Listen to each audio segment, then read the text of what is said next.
بلغ العلا بکمالہ کشف الدجی بجمالہ حسنت جمیع خصالہ صلوا علیہ وآلہ اللہ ملائکتہ یصلون علی النبی یا ایھا الذین آمنوا صلوا علیہ وسلموا تسلیما اللہم صلی وسلم وبارک علی سیدنا محمد وعلی آلہ وصحبہ وسلم۔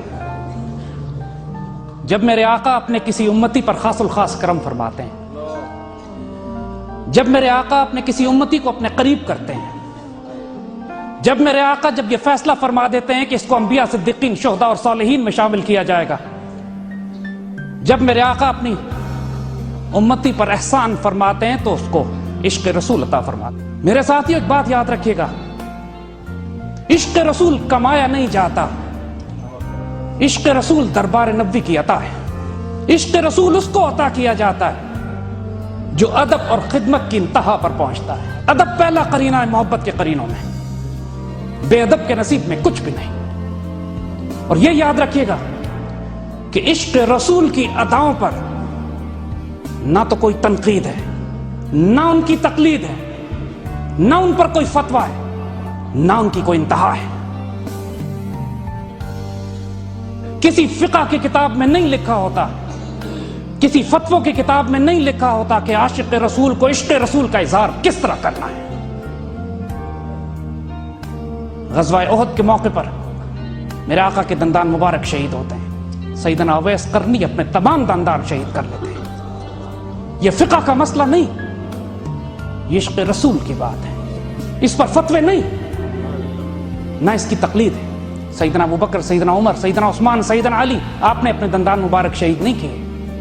آپ کے عشق کا انداز اور ہے، آپ کی ڈیوٹی اور ہے، آپ کا مقام اور ہے۔ سیدنا اویس کا عشق کا انداز اور ہے، اسی لیے اس کی تقلید نہیں۔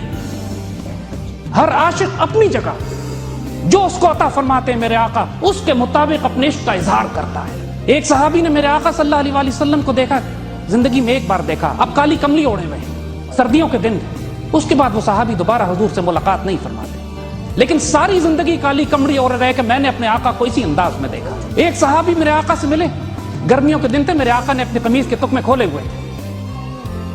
اس کے بعد سردی ہو یا گرمی، ساری زندگی ان صحابی نے اپنے قمیض کے تکمے کھولے رہے کہ میں نے اپنے آقا کو ایک دفعہ دیکھا ہے، ایسے ہی دیکھا ہے۔ اس کی نہ تقلید ہے، نہ اس پر کوئی تنقید ہے، نہ اس پر کوئی فتویٰ ہے۔ کوئی جاہل یہ نہیں کہہ سکتا، اعتراض کرنے والے کہیں کس کتاب میں لکھا ہے کہ ایسا کرنا ہے۔ یہ کتابوں کے نہیں، یہ عشق رسول کے معاملات ہیں، یہ قلب کے معاملات ہیں۔ غزوے کا موقع ہے، میرے آقا اعلان فرماتے ہیں جہاد کے لیے جس کے پاس جو ہے لے کر حاضر ہو۔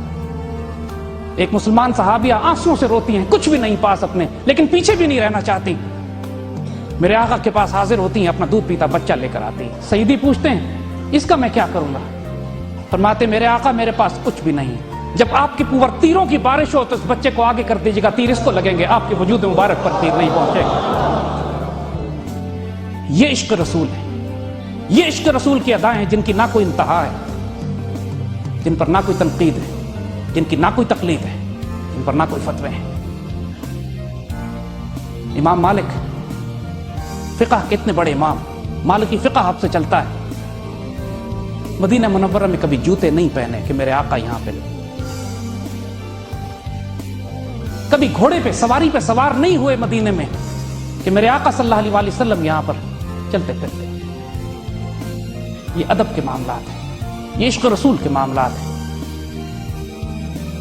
صلح حدیبیہ کے موقع پر کفار نے جب آ کے حضور کی محفل دیکھی تو جا کے کفار سے کہتا ہے اس جماعت سے جنگ نہ کرنا، ہم قیصر و کسریٰ کے درباروں میں گئے لیکن ہم نے کسی دربار میں وہ ادب نہیں دیکھا جو محمد صلی اللہ علیہ وسلم کے صحابہ اپنے نبی کا ادب کرتے ہیں۔ میرے آقا وضو فرماتے ہیں تو وضو کا پانی نیچے نہیں گرتا، صحابہ اس کو اپنے وجود پہ مل لیتے ہیں۔ ابھی سیدی استاد نے مثال دی کہ میرے آقا کا پسینہ مبارک زمین پر نہیں گرتا کہ صحابی اس سے عطر بنا لیتے ہیں۔ میرے آقا تھوکتے ہیں، زمین پر تھوک نہیں گرتی کہ صحابہ اس کو لے کے اپنے وجود پر مل لیتے ہیں۔ اور یہ باتیں تو پھر نفس حرام نہیں، ایک صحابی نے عشق رسول میں حرام عمل کیا اور جنت کی بشارت پا گئے۔ میرے آقا نے ایک دفعہ اپنا علاج کرانے کے لیے خون نکلوایا، کچھ خون نکلا آپ کا، اور ایک پیالے میں جمع ہو گیا، آپ نے ایک صحابی کو دیا کہ جاؤ اس کو کہیں پھینکا۔ تھوڑی دیر کے بعد وہ صحابی تشریف لاتے ہیں، سیدی دیکھتے ہی پہچان لیتے ہیں، پوچھا کیا کیا اس خون کا؟ کہ سیدی مجھے شرم آئی کہ آپ کا خون زمین پہ پھینکا جاتا، میں اس کو پی گیا۔ خون پینا تو ظاہراً حرام ہے۔